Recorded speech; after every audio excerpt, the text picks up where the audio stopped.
Hello everyone, this is the second video on Numpy. We have already covered one video. Have a look at it. I would give you the link in the description.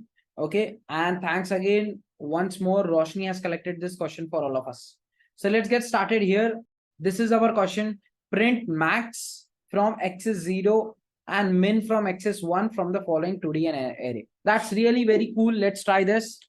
So first we need to import numpy here.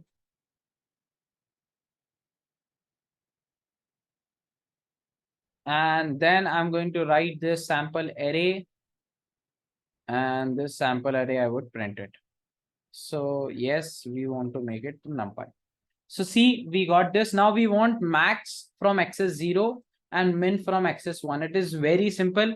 You just need to give here sample array dot max, and inside that you mention the x's equals to 0, and same thing you can do for min, that is x's equals to 1. That's it. So now you can print both of them, that this is my max, and likewise same way you can print here that this is my min. So just guys, I am explaining you so that you should know this all the functions. That's it, nothing else than that. These functions are important a lot. Now see, in max I got 82, x is 0. X is 0 basically stands for, it would search in columns. So see that in the first column 82, then 94, and then last is 73.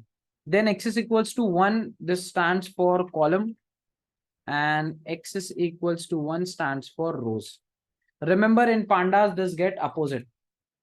Okay, x is 1 stands for column in pandas.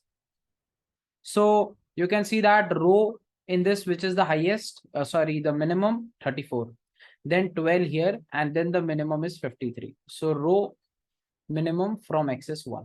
We done it. Okay, everyone mention your score also out of 5, how many right you are getting. Delete the second column from the given array and insert a new column in its place. So this is my sample array. From this I need to delete the second column. So my second column is 43, 22, and 94. So you can use np.delete for this. Let's see that how a delete function works. Array, and you need to give the object. Return a new array along with x is deleted. For one dimension, this array entry is returned by object. Let's see some examples. So this is our array. np.delete 1, 0 it has mentioned. So 0 stands for, we have already seen for column, the first column it has deleted. Let's see. Okay, let's try this from our side and let's see how it seems. So np.delete, and yeah, I want to delete the first column. Let's see that. Missing one positional argument. Yes, we need to give an array and then 1. So let's see what it has deleted.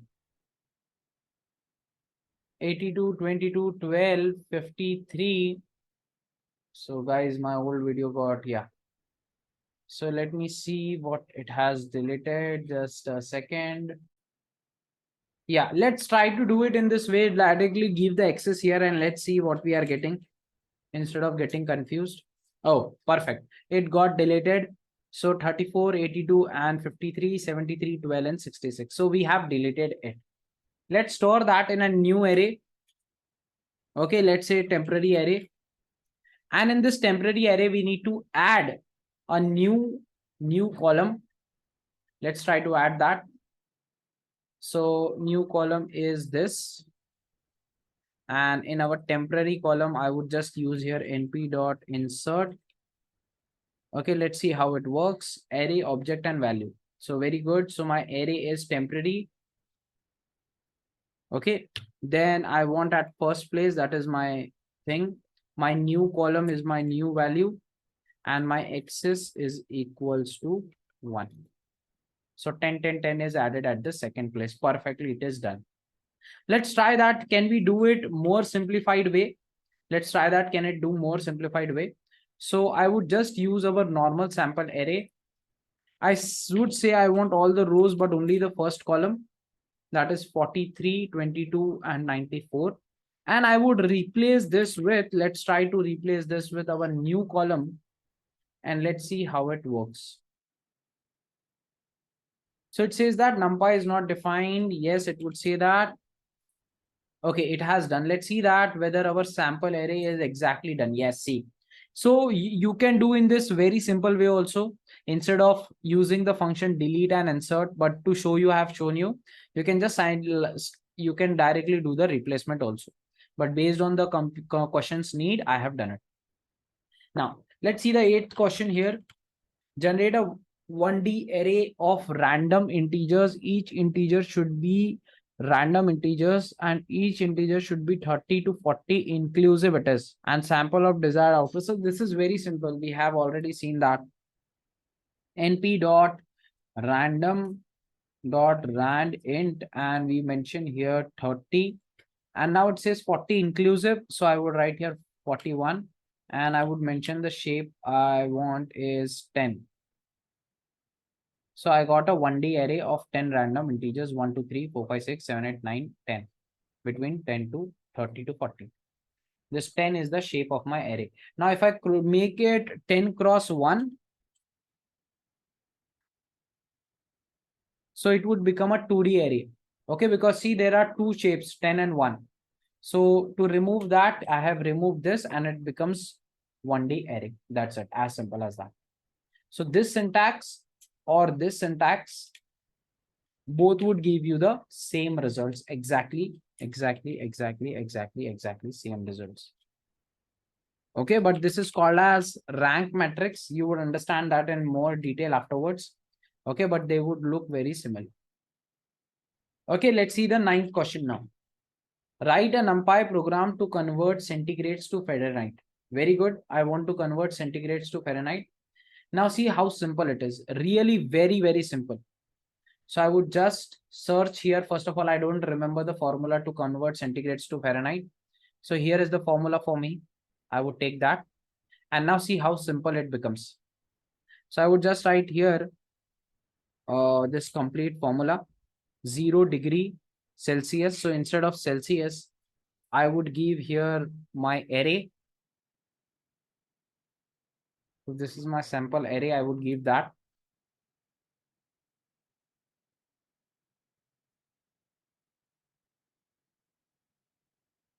Okay, and the moment we got the sample array, I would multiply that because these are centigrades. We want to convert this into Fahrenheit. Let's see that 12 centigrades is minus 11.11 or not. Okay, just a second. What is this question? Convert degrees, centigrade degrees to Fahrenheit degrees. So why 12 is giving 53? Does they mean to say maybe this is the possible that this is in Fahrenheit? Let's try that. Fahrenheit to degree. So 12 is converted to, yeah, correct. So we need to use this formula, not the other one. So maybe question can be a little bit changed, but we have the exact output. So we would try to get that. So here, instead of 12 degree Fahrenheit, I would just give my sample array. That's it. And see how simple it becomes. Very simple. So I would give you the array here, complete array. My problem is solved. So I would just do here minus. And yes, I need to just replace this by n multiplication. That's it. So I would get exactly the same values which are here. Now you can round it off also. Okay, I have not rounded off. And 99. Okay, see 34. We got this. Why 1, 2, 3, 4, 5. 1, 2, 3, 4, 5. So 0 degree is 17. 11, 7.34, 1.1, 37. Okay, so 5 values, 5 conversion perfectly. This 0 is not there. Okay, so this is how we converted. Okay, this is the conversion of This is the conversion of Fahrenheit to degree. Okay, this is the conversion of Fahrenheit to degree. Now the next part of it, the last question. Let's try to solve that. Write a NumPy program. Okay, so this C in this question, basically it would do element by element multiplication, subtraction, division, whatever we have given here, it would do it element wise element. So like first it would do on 0, then 12, then 45, then 34, then 99. I hope you know this concept of NumPy. Write a NumPy program to test whether each element of 1D is also present in second array. Each element of 1D is present in second array. Each element of 1D. Okay. So this is our array 1 and array 2. We want to test whether each element of first array is also present in second array. Let's try this. So I need to create the array 1 here.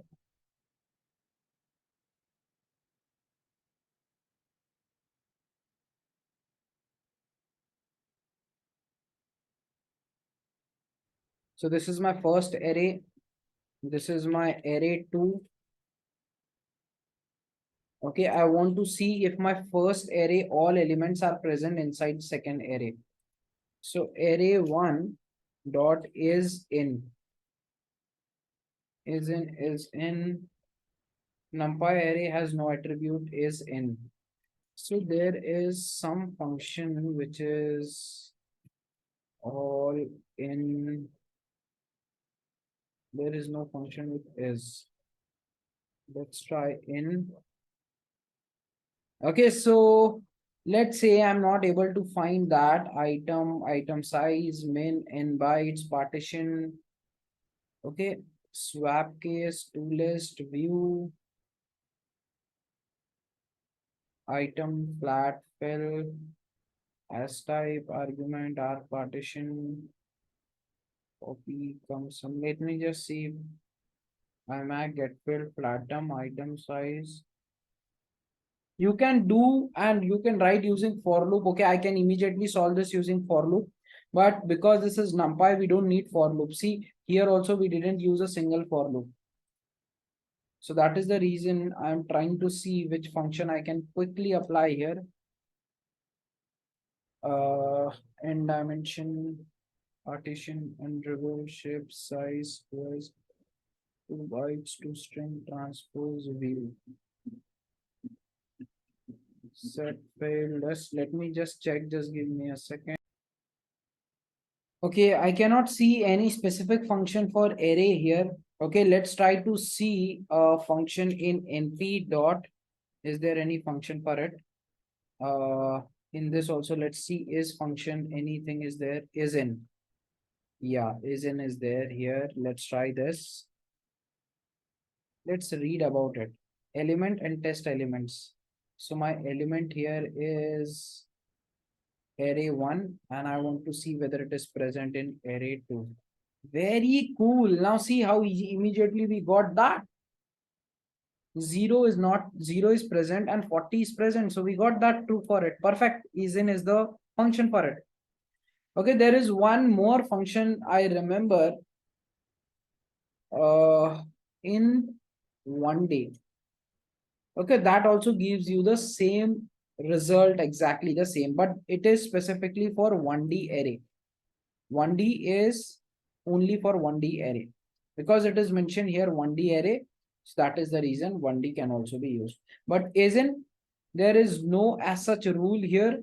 Okay, you can give any shape to it. So that's it, guys, for today. We have completed the NumPy here.